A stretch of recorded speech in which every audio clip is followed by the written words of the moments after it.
আজকে আমাদের এই ভিডিওতে আমরা এসএসসি জিডি 2026 যে আসন্ন এক্সাম সেই নিয়ে আমরা একটা প্রস্তুতিমূলক একটা কোর্স চালু করছি। এই কোর্স সম্পূর্ণ বিনামূল্যে হবে এবং এসএসসি জিডির সম্পূর্ণ সিলেবাসের উপরে ভিত্তি করে বিগত বছরের প্রশ্নগুলির উপরে, বিশেষ করে রিসেন্ট ইয়ার 2025-এ হওয়া, 2024-এ হওয়া, 2023 হওয়া প্রশ্নগুলি নিয়ে আমরা প্রতিটা চ্যাপ্টার ওয়াইজ করে প্রশ্ন আলোচনা করব। এবং গণিতের, বিশেষ করে গণিতের উপরে যারা একটু ভীত বা দুর্বল প্রকৃতির, তাদের জন্য এই কোর্সটি খুবই উপযোগী হবে। তাই এই ভিডিওটাকে বেশি বেশি করে শেয়ার করো, সাবস্ক্রাইব করে রাখো এবং নেক্সট আপডেটের জন্য আমাদের এই চ্যানেলের সাথে সবাই যুক্ত থাকো। আজকে আমরা ডিভিজিবিলিটি অর্থাৎ নাম্বার সিস্টেমের একটা খুবই গুরুত্বপূর্ণ চ্যাপ্টার ডিভিজিবিলিটি বা বিভাজ্যতার নিয়ম নিয়ে কিছু প্রশ্ন আলোচনা করব বিগত বছরে। এবং ডিভিজিবিলিটি নিয়ে বিস্তারিত তথ্য 1, 2, 3, 4, 5 অর্থাৎ 1 থেকে 9 পর্যন্ত সমস্ত সংখ্যার ডিভিজিবিলিটি কিভাবে আমরা চেক করব, সেগুলো সবকিছু আমরা এই ভিডিও ডেসক্রিপশনে একটা লিঙ্ক দিয়ে দিব, সেখান থেকে তোমরা যারা করোনি সেই ক্লাসগুলো তোমরা অ্যাটেন্ড করে নেবে। আজকে আমরা কিছু প্রশ্ন বিগত বছরে বিভাজ্যতার নিয়মের উপরে চেক করব। দেখো, 725x3 এই সংখ্যাটি 9 দ্বারা বিভাজ্য। এই সংখ্যাটি 9 দ্বারা বিভাজ্য। এই সংখ্যাটি কত দ্বারা বিভাজ্য? এই সংখ্যাটি 9 দ্বারা সম্পূর্ণরূপে বিভাজ্য। তাহলে x এর ক্ষুদ্রতম মান বের করতে বলছে। x এর কি মান? ক্ষুদ্রতম বা মিনিমাম মান বের করতে বলছে। x এর মিনিমাম মান কি হবে? এটা তোমার এসএসসি জিডি 2023-এ আসা একটি প্রশ্ন। এসএসসি জিডি 2023-এ আসা প্রশ্ন যে 725x3 এটি 9 দ্বারা বিভাজ্য, তাহলে x এর মিনিমাম ভ্যালু বা x এর ক্ষুদ্রতম মান কি হবে? মানে x এর সবচেয়ে ছোট থেকে ছোট কি মান এখানে পুট করলে পুরো সংখ্যাটা 9 দিয়ে ভাগ কেটে যাবে। 9 এর ডিভিজিবিলিটি আমরা নিয়েছি কি না, 9 এর ডিভিজিবিলিটি হচ্ছে পুরো সংখ্যাটা যোগফল, যতগুলো অঙ্ক আছে তার যোগফল 9 দিয়ে ভাগ যাবে, তাহলে হবে।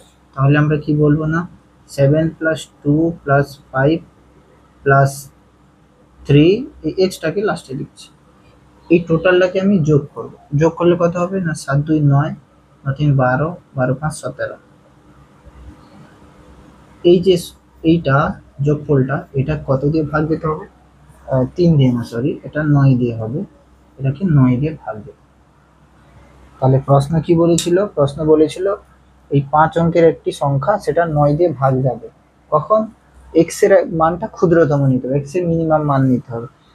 তো আমরা পড়ে নিয়েছি 9 দিয়ে কোনো সংখ্যা কখন ভাগ যায় না, সেই সংখ্যাতে থাকা অঙ্কগুলো, সব অঙ্কগুলো যোগ করব। যোগ করলে যদি 9 দিয়ে কাটে, তাহলে পুরো সংখ্যাটা 9 দিয়ে কাটবে। তো প্রত্যেকটা অঙ্ক 7, 2, 5, x, 3 সবগুলোকে অ্যাড করলে কত হয় না, 17 + x। x এর মান জানি না, তাই প্লাস x এরকম থাকবে। তাহলে এবারে বলছি x এর মান বসাও, ক্ষুদ্রতম মান।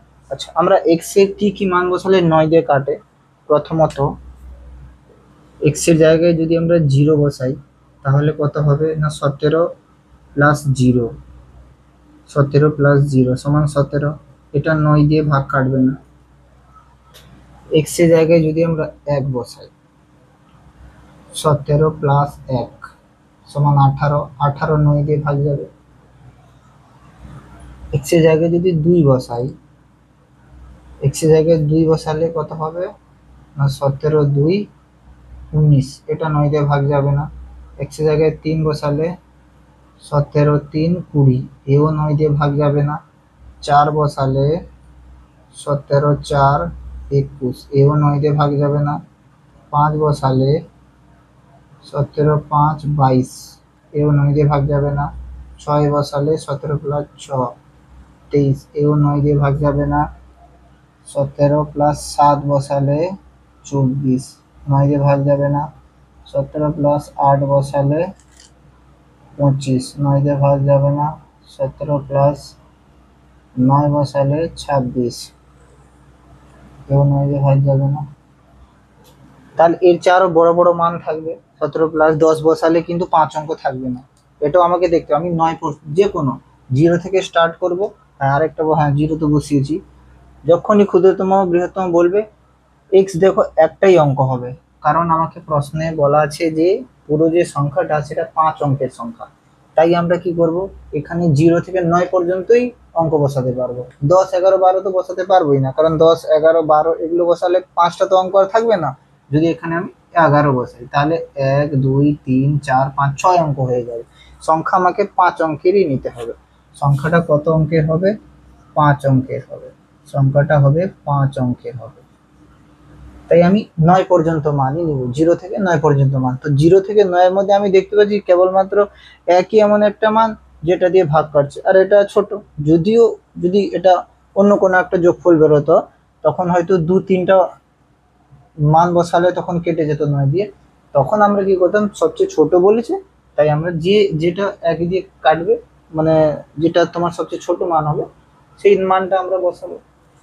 তাহলে এখানে আমরা দেখছি কেবলমাত্র এক দিয়ে কাটছে এবং এক সবচেয়ে ছোট, এর পরেও যদি কিছু থাকে তাহলে সেটা বড় হবে। আমাকে বলেছে মিনিমাম মান নিতে, তাই আমরা এক্স এর জায়গায় একই বসাবো। এক্স এর জায়গায় একই বসাবো। মিনিমাম ভ্যালু অফ এক্স কত হবে? মিনিমাম ভ্যালু অফ এক্স এর মান 1 হবে। আশা করছি এটা বোঝা গেছে।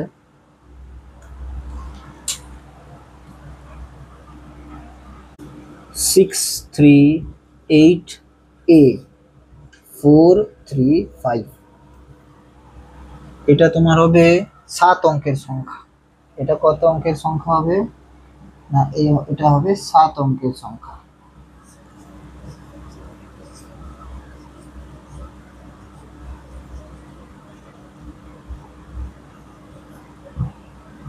এখানে তোমাকে প্রশ্ন জিজ্ঞেস করা হচ্ছে এ এর ক্ষুদ্রতম মান কি হলে এটা 3 দিয়ে ভাগ যাবে। এ এর ক্ষুদ্রতম মান জিজ্ঞেস করছে, মানে মিনিমাম, সবচেয়ে কম। এ এর মিনিমাম, এ এর জায়গায় সবচেয়ে ছোট কি বসাবো তবে 3 দিয়ে ভাগ যাবে। 3-এর ডিভিজিবিলিটি রুল আমরা পড়েছি কি 9-এর মতনই, সব অঙ্কগুলাকে অ্যাড করব, দিলে যে যোগফল বেরোবে সেটা যদি 3 দিয়ে ভাগ কাটে তাহলে পুরো সংখ্যাটা 3 দিয়ে ভাগ যাবে। তাই আমরা প্রথমে এই সংখ্যাটাতে যতগুলো অঙ্ক আছে তার যোগফল বের করব। 6 plus 3 plus 8 plus a plus 4 plus 3 plus 5 add করলে কত হয়? অ্যাড করবো আমরা 6 3 9, 17, 21, 29। আরেকবার মিলিয়ে নিই। 6 3 9, 17, 17 21, 21 3 24, 29, 29 প্লাস এ, 29 প্লাস এ। একে কি দিয়ে ভাগ করতে হবে? 3 দিয়ে ভাগ করতে হবে। তো আমরা একটা মান বসিয়ে যাই। প্রথমে এর মান যদি 0 বসাবো, এইখানে আমরা দেখে নিই এ যদি 0 হয় তাহলে এই রাশিটা হয়ে যাবে 29 প্লাস 0 সমান 29। 29 তো 3 দিয়ে ভাগ কাটবে না। তারপরে 2 যদি হবে, সরি 1 যদি হবে তো 29 প্লাস 1 30, এটা 3 দিয়ে কাটবে। তারপরে 29 প্লাস 2 বসালে 31, কাটবে না। 29 প্লাস 3 যদি বসাই 32, কাটবে না। 29 প্লাস 4 বসালে 33, 33 3 দিয়ে কাটবে, হ্যাঁ স্যার কাটবে। 29 প্লাস 5 যদি বসাই তাহলে 34, 34 কাটবে না, আর আমরা দেখবো না। আচ্ছা, এখানে আমাকে ক্ষুদ্রতম মান বলেছে। ক্ষুদ্রতম মান মানে হচ্ছে ছোট কি বসাবো। আমরা দেখছি 1 বসালেও কেটে যাচ্ছে, আবার 4 বসালেও কেটে যাচ্ছে। 1 আর 4 বসালে কেটে যাচ্ছে, 1 আর 4 বসালে কেটে যাচ্ছে। ক্ষুদ্রতম বলেছে, তার 4 আর 1 এর মধ্যে ছোট হচ্ছে 1, তাই এর জায়গায় যদি আমরা 1 পুট করি তাহলে হয়ে যাবে ক্ষুদ্রতম। আর যদি বলতো বৃহত্তম, মানে সবচেয়ে বড় কি মান বসালে কাটবে, সবচেয়ে বড় কি মান বসালে, তখন আমরা এর পরেও চেক করতাম। 29 প্লাস 6 35, কাটবে না। 29 প্লাস 7 36, এটা কাটবে। 29 প্লাস 8 37, এটা কাটবে না। 29 প্লাস 9 38, এটাও কাটবে না। যখন বলতো সবচেয়ে বড় কি বসালে হবে, না দেখছি 1 বসালে কাটছে, তারপরে 4 বসালে কাটছে, তারপরে 7 বসালে কাটছে। তার মধ্যে 7 হচ্ছে সবচেয়ে বড় অঙ্ক, যেটা বসালে ভাগ যাচ্ছে। তখন আমরা বলতাম যে এর সবচেয়ে বড় মান আমরা 7 নিব, কারণ তখন বলতো আমাকে কি বৃহত্তম মান বের করতে হবে। তখন ক্ষুদ্রতম মানকে আমরা ধরবো না, সবচেয়ে বড় কি আসছে 0 থেকে 9, তখন আমরা দেখবো সেটা। আর যেহেতু 7 অঙ্ক বলেছে মানে এইটাকে ফিক্সড রাখতে হবে। এর জায়গায় একটাই অঙ্ক বসাবো, দুটো অঙ্ক বসাবো না, তাই 9 পর্যন্ত দেখবো। 9 পরে 10, 11, 12 এগুলো আমরা চেক করব না। আশা করি প্রশ্নটা বোঝা গেছে। ক্ষুদ্রতম মান বলা আছে, তাই আমরা কি করব, সবচেয়ে ছোট কোনটা বসালে কেটে যাচ্ছে, কাটবে তো অনেকগুলো দিয়ে, কিন্তু তার মধ্যে সবচেয়ে ছোট কি বসালে, সবচেয়ে ছোট 1 বসালে কাটছে। যদি বলতো সবচেয়ে বড় মান, বৃহত্তম মান, সবচেয়ে বেশি কি বসালে কাটবে, ম্যাক্সিমাম ভ্যালু, তখন আমরা কি করবো, এই যে 2 বার 3 বার যে কাটছে তার মধ্যে কে সবচেয়ে বড় আছে, তার মধ্যে 7 সবচেয়ে বড় আছে, তখন হয়ে যেত 7। আশা করছি বোঝা গেছে। আচ্ছা, এখানে যদি আর একটু প্রশ্ন দিত যে সবচেয়ে ছোট মান কি বসালে কাটবে, সবচেয়ে বড় মান কি বসালে কাটবে, সেই ছোট মান বড় মানের যোগফল কত, মানে এর জায়গায় ছোট কি বসালে এর জায়গায় সবচেয়ে বড় কি বসালে কাটে, তার যোগফল কত হয়। তো আমরা দেখলাম এর সবচেয়ে ছোট 1 বসালে কাটে, সবচেয়ে বড় 7 বসালে কাটে। তাহলে 1 আর 7 কে যদি অ্যাড করবো, 1 আর 7 অ্যাড করলে হয়ে যাবে 8। এটা একটা কোশ্চেন হবে। আর কি হতে পারে, বলবে যে সবচেয়ে ছোট মান সবচেয়ে বড় মানের গুণফল বের করো, বৃহত্তম মান ক্ষুদ্রতম মানের গুণফল বের করো, মানে তখন 1 আর 7-এর গুণফল করবো আমরা 7 হবে। এটা একটা হতে পারে। আর কোশ্চেন কি হবে, আর একটা কোশ্চেন হতে পারে, বলবে যে এর জায়গায় এক অঙ্কের যতগুলো মান হবে, এক অঙ্কের মানে এর জায়গায় যা বসবে একটা অঙ্ক বসবে, অর্থাৎ 0 থেকে 9 এর মধ্যে এক অঙ্কের এর জায়গায় যতগুলো মান বসালে এটা 3 দিয়ে কাটবে, সব মানগুলোর যোগ। তাহলে এর জায়গায় আমরা দেখেছি 1 বসালে কাটে, এর জায়গায় আমরা দেখেছি 4 বসালে কাটে, এর জায়গায় আমরা দেখেছি 7 বসালে কাটে। তাহলে অ্যাড করলে 12, বা এদের গুণফল। এরকম প্রশ্ন হতে পারে। আর কি প্রশ্ন হতে পারে, আর প্রশ্ন হতে পারে, বলে দেওয়া হবে যে এর ক্ষুদ্রতম মানের জন্য, প্রশ্নে বলে দিবে, কি বলে দিবে, না এর ক্ষুদ্রতম মানের জন্য এই সংখ্যাটা 3 দিয়ে ভাগ দিচ্ছে, মানে তোমাকে বলেই দিচ্ছে যে এর ক্ষুদ্রতম মান অর্থাৎ 1, 1 বসিয়ে এটাকে কাটা হয়েছে। এর ক্ষুদ্রতম মানের জন্য পুরো সংখ্যাটা 3 দিয়ে বিভাজ্য। তখন তোমাকে একটা ইকুয়েশন বলে দিবে, a স্কয়ার প্লাস 1 এর মান কত হবে। বলে দিয়েছি এর ক্ষুদ্রতম মান, আমরা দেখেও নিব এর ক্ষুদ্রতম মান কি না 1, 1 বসালে কাটছে, তাহলে এর স্কয়ার হবে 1 এর স্কয়ার আর প্লাস 1 সমান 1 1, 1 প্লাস 1 সমান 2। এইরকমও প্রশ্ন হতে পারে। ঠিক আছে,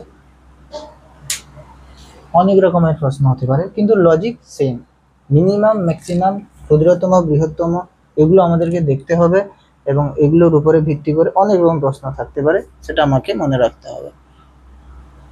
যখনই বলবে ক্ষুদ্রতম মান কি, তখন আমরা শুরুতেই যেটা পেয়ে যাব, 0 বসালাম কাটলো না, 1 বসালাম কেটে গেল, বাস সেইখানে আটকে যাবো, তারপরে আর চেক করতে হবে না। যখন বলবে বৃহত্তম মান, আর এটা তো ফিক্সড থাকবেই, 7 অঙ্কের সংখ্যা ফিক্সড থাকবে, এটা ফিক্সড থাকবে না, বলা যদি নাও থাকে যে 7 অঙ্কের সংখ্যা, তার মানে তোমাকে সেটা যা আছে ফিক্সড, অর্থাৎ এই জায়গায় একটাই অঙ্ক একটাই ডিজিট বসবে, সেটা ধরে নিতে হবে তোমাকে। তখন আমি কি করব, পুরো 0 থেকে 9 পর্যন্ত বসিয়ে যাবো, বসিয়ে যাবো, বসিয়ে যাবো, বসিয়ে যাবো। বা বৃহত্তম যদি বলেছে, তুমি আগে 9 কে বসিয়ে দেখতে পারো, 9 দিয়ে হচ্ছে কিনা, 8 দিয়ে হচ্ছে কিনা, 7 দিয়ে হচ্ছে কিনা, দিলে যেটা হচ্ছে সেইখানে আটকে যাবে তুমি। আর যখন বলবে বৃহত্তম মান ক্ষুদ্রতম মান দুটার যোগফল করো, গুণফল করো, বা সব মানগুলো করো, বা এইরকম একটা ইকুয়েশন, তখন তোমাকে একটু দেখে নিতে হবে। এই ইকুয়েশনের বেলায় একটু বলে দিবে তোমাকে, যদি বলে দেয় যে ক্ষুদ্রতম মান বসিয়ে এটাকে কাটা হয়েছে, তখন এর মান কি, তখন তুমি ক্ষুদ্রতম মান বসিয়ে করবে, বা বলবে বৃহত্তম মান দিয়ে কাটা হয়েছে, তখন এর জায়গায় 1 আর হবে না, এর জায়গায় 7 হয়ে যাবে। তখন এটা কি হয়ে যাবে, এটা হয়ে যাবে 7 এর স্কয়ার প্লাস 1, 7 7 49 প্লাস 1, তখন এটা হয়ে দাঁড়াবে 50 হয়ে দাঁড়াবে। এরকম প্রশ্ন হতে পারে। এরপরে দেখি, এটা তোমার এসএসসি জিডি 2021-এর প্রশ্ন, যে এই সংখ্যাটা 72 দিয়ে ভাগ, তাহলে 7x - 3y আন্ডার রুট এর মান কত হবে। এখানে দেখো 72 দিয়ে ভাগ, 72 তো ডিভিজিবিলিটি রুল আমরা জানি না, তো আমরা কি করব, প্রথমে 72 কে দুটো নন কমন পার্টে ভাগ করে নিব। 8 9 72, মানে এটার মধ্যে কোনো কিছু কমন যেন না থাকে, যেমন 12 6 72 হয়, কিন্তু 12-র মধ্যে 6 আছে, তাই নন কমন পার্ট নিতে হবে, নন কমন পার্টটা নিতে হবে। 8 9 72, তার মানে কি, একবার এই সংখ্যাটাকে আমাকে 9 দিয়ে ভাগ করে দেখতে হবে, আর একবার 8 দিয়ে ভাগ করে দেখতে হবে। একবার 9 দিয়ে দেখবো, একবার 8 দিয়ে দেখবো, তাহলে 72 কে কি ভাঙবো, 8 ইন্টু 9, একবার 8 দিয়ে ভাগ করে, একবার 9 কে ভাগ করে দেখবো কি পাই। আগে 8 দিয়ে ভাগ করছি। 8 দিয়ে কেন ভাগ করছি, তার কারণ আছে, কারণ 8 দিয়ে ভাগ করার নিয়ম হচ্ছে লাস্ট তিনটা ডিজিটকে ভাগ করতে হবে, তখন আমরা লাস্ট তিনটা ডিজিটকে 8 দিয়ে ভাগ করলে লাস্টের মানটা পেয়ে যাবো আমরা, ওয়াই এর মানটা পেয়ে যাবো সেখান থেকে, তাই। আর 9 দিয়ে সবগুলোকে যোগ করে ভাঙতে হবে আমাকে। দেখো ওয়াই এর জায়গায় যখন আমি 8 দিয়ে ভাগ করব, ওয়াই এর জায়গায় কি বসালে 8 দিয়ে ভাগ যাবে, ভালো করে শুনবে, ওয়াই এর জায়গায় কি বসালে 8 দিয়ে ভাগ যাবে। দেখো, যদি আমি ওয়াই এর জায়গায় 0 বসাই, ওয়াই এর জায়গায় যদি আমি 0 বসাই, 0 বসালে কত হবে, 8 7 0।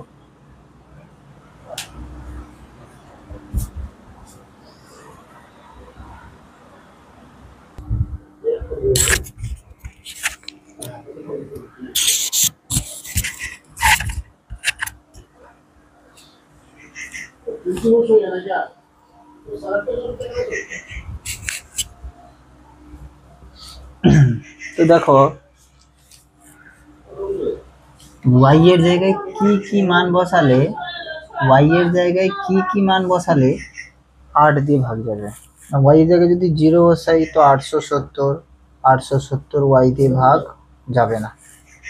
870 কে সরি 870 কে 8 দিয়ে ভাগ করলে 8 কে 8, 8 8 8 64 হয়ে যাচ্ছে, যাবে না, তাহলে ওয়াই এর জায়গায় 0 বসাতে পারবো না, ওয়াই এর জায়গায় 0 বসাতে পারবো না। ওয়াই জায়গায় 1 বসালে 871, 1 বসালে কত হবে না, 871 হবে, তো 871ও যাবে না। যদি 2 বসাই, হ্যাঁ 2 বসালে 872, 872 8 দিয়ে ভাগ চলে যাবে, ঠিক আছে, ওই জায়গায় 2 বসালে 8 দিয়ে ভাগ চলে যাবে। আচ্ছা, আমরা 2 পর্যন্ত দেখব, তারপরে এখানে 9 এর চেক করব, যদি 2 তে না হয় তখন তারপরে আবার আমরা আসবো। এবারে 9 এর দেখব, এটা গেল তোমার 8 এর ডিভিজিবিলিটির কেস, এটা আমরা এখানে চেক করলাম যে 2 বসালে হচ্ছে। এবারে 9 এর রুলস কি, 9 এর রুলস হচ্ছে সব ডিজিটকে যোগ করতে হবে, 8 plus 9 plus 5 plus 6 plus 3 plus x plus x আর ওয়াই কে লাস্টে রাখছি, 8 plus 7 plus x plus y. এবারে ওয়াই কে তো আমরা কি লিখবো, ওয়াই কে আমরা 2 লিখবো, ওয়াই এর জায়গায় আমরা 2 লিখবো, কারণ 2 ধরেছি, 2 লিখবো আমরা। অ্যাড করি, আমি অ্যাড করি, 17 17 5 22 28 3 31 31 8 39 39 2 41 7 48 প্লাস এক্স,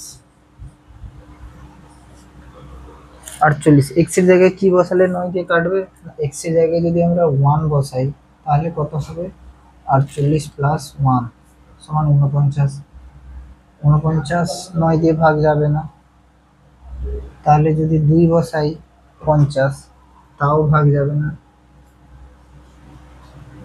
যদি 3 বসাই এক্স এর জায়গায়, তাহলে এক্স এর জায়গায় যদি আমি, আচ্ছা সরি, এক্স এর জায়গায় 0 বসিয়ে দেখি, এক্স এর জায়গায় 0 আগে বসিয়ে দেখি, এক্স এর জায়গায় যদি 0 বসাই তাহলে 48 প্লাস 0 সমান 48,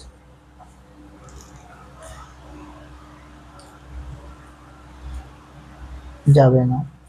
এক্স এর জায়গায় 1 বসালে তো যাচ্ছে না, এক্স এর জায়গায় 2 বসালে 50, তাও যাবে না, 9 দিয়ে 3 বসালে 53, যাবে না, 4 বসালে 54 এটা যাবে।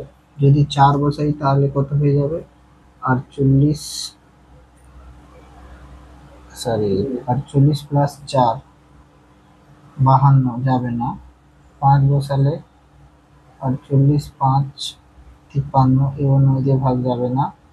6 বসালে 48 প্লাস 6 54 এইটা যাবে 6 বসালে। তাহলে কি দেখলাম? ওয়াই তে 2 বসালে, এক্স এ 6 বসালে কি হবে না 9 দিয়ে ভাগ যাবে। এক্স এ 6 বসালে 9 দিয়ে ভাগ যাবে। তাহলে আমরা এক্স এর মান পেয়ে গেলাম 6, ওয়াই এর মান পেয়ে গেলাম 2। এবার এখানে আমরা পুট করব, এইটাতে আমরা পুট করব √7 ইন্টু এক্স এর মান এখানে পেয়েছি 6, -3 ইন্টু ওয়াই এর মান পেয়েছি 2, তাহলে 742 মাইনাস 6, 42 থেকে 6 গেলে 36, 36 √6 হবে আমার অ্যান্সার। তাহলে 7x মাইনাস 3y সমান 6। আরেকবার বলছি, এই পুরো সংখ্যাটা 72 দিয়ে ভাগ হলে এই ইকুয়েশনের, এই সমীকরণের তোমাকে একটা মান বের করতে হবে। সমীকরণ না, সরি, এটা কোশ্চেনের এটা মান বের করতে হবে। তো আমরা কি জানি না, 72 কে দুটো নন কমন পার্টে ভাঙবো, 8 9 72। 8 এর ডিভিজিবিলিটি আর 9 এর ডিভিজিবিলিটি চেক করবো, দিয়ে অ্যান্সার বের করবো। যদি পুরো সংখ্যাটা বলছে 8 দিয়ে ভাগ যাবে, 72 দিয়ে ভাগ যাবে মানে 8 দিয়ে ভাগ যাবেই যাবে। তাহলে 8 দিয়ে ভাগ যাবে মানে আমরা পড়েছি 8 দিয়ে সেটাই ভাগ যায় যার লাস্ট 3টা 8 দিয়ে ভাগ যায়। লাস্ট 3টা 8 দিয়ে ভাগ মানে 8 7, এখানে কি বসালে যাবে? তো আমরা চেক করলাম 0 বসালে হচ্ছে না, কিন্তু 1 বসালে কেটে যাচ্ছে। সরি 1 না, 2 বসালে কেটে যাচ্ছে, আমরা সেখানে আটকে যাব। তারপরে 9 এর ডিভিজিবিলিটি চেক করার নিয়মে আমরা দেখলাম, যদি y এর জায়গায় 2 ধরি তাহলে দেখছি 48 প্লাস x হয়ে দাঁড়াচ্ছে। এবার এই x এর জায়গায় সবচেয়ে কম যদি 6 বসাই তাহলে 48 × 54 হবে, 9 6 54 যাবে। এর আগে আর কিছু হবে না, এর চেয়ে বড় হবে, এর চেয়ে ছোট কিছু হবে না। তো আমরা এই দুটাকে চেক করলাম, y এর মান 2 বসালে x এর মান 6 তে কেটে যাচ্ছে। আচ্ছা, যদি এমন একটা থাকতো সংখ্যা y এর মান 2 তে কাটলো না, তখন আমরা y এর মান 2 এর পরে আর কি কি মান দিয়ে পুরো সংখ্যাটা 8 দিয়ে কাটবে, তখন y এর 2 এর জায়গায় 3 4 5 6 বসাতাম, তখন এটা আবার চেঞ্জ হতো। এটা খুবই ভালো প্রশ্ন। তো দেখলাম আমি y এর মান 2 বসালে x এর মান 6 বেরোচ্ছে, দিয়ে কেটে যাচ্ছে, তাই x y এর মান বসে যাবে। এই উত্তরটা আরামে বেরিয়ে গেল। আশা করছি প্রশ্নটা বোঝা গেছে।